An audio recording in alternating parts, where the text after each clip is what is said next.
Well, we came to feed farmers in the field, and we're doing just that. Definitely out in the field over by Celina, Ohio today. Joel Penhorwood here for the Ohio AgNet. Joining me is Pat Schmitmeyer, again outside of Celina, doing a little bit of corn harvest for this Cab Cam 2016. Pat, thanks for being here with us. Tell us a bit about how your year's gone so far. What are we seeing out here as far as yields go? The yield in this field is about 165, pretty close. If we wouldn't have picked up the 5 inches of rain in the middle of August, I think this thing would have been down below 100. Mother Nature kicked in, did the job she was supposed to do, so we're a little below average, but it's not going to be too bad. And I think the beans, we haven't ran any of them yet, but I do think the beans will be average to maybe a little above. They're looking pretty good. The pods filled out, the beans are big, but we haven't ran any yet, so we'll see. And about what time did this field, some of your other fields, get in earlier this spring? This field was planted, I think, around April 20th, maybe.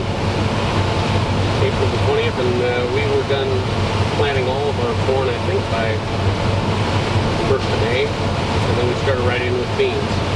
And harvesting today, September 23rd, 2016. And Pat, I gotta imagine this is pretty early for you guys out here. Normally we get into harvest, corn harvest October 15th.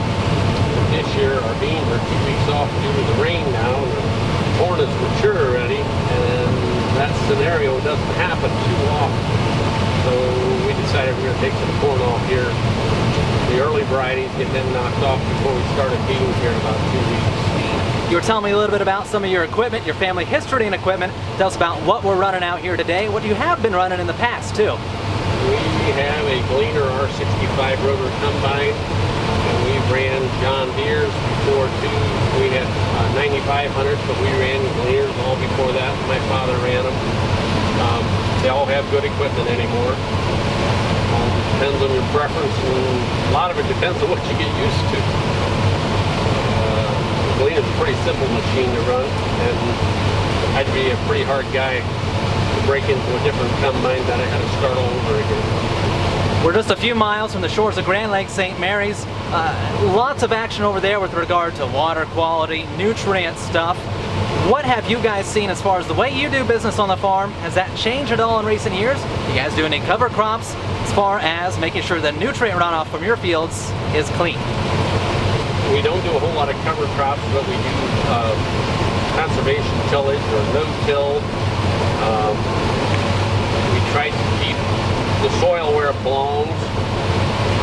That's all. We have filter strips along our creeks to make sure it doesn't get into the watershed, and we do nutrient management planning. We also do soil testing, grid soil testing, so we know where the soil or the nutrients need to be applied at, and at what rate, how much to keep our levels where they need to be.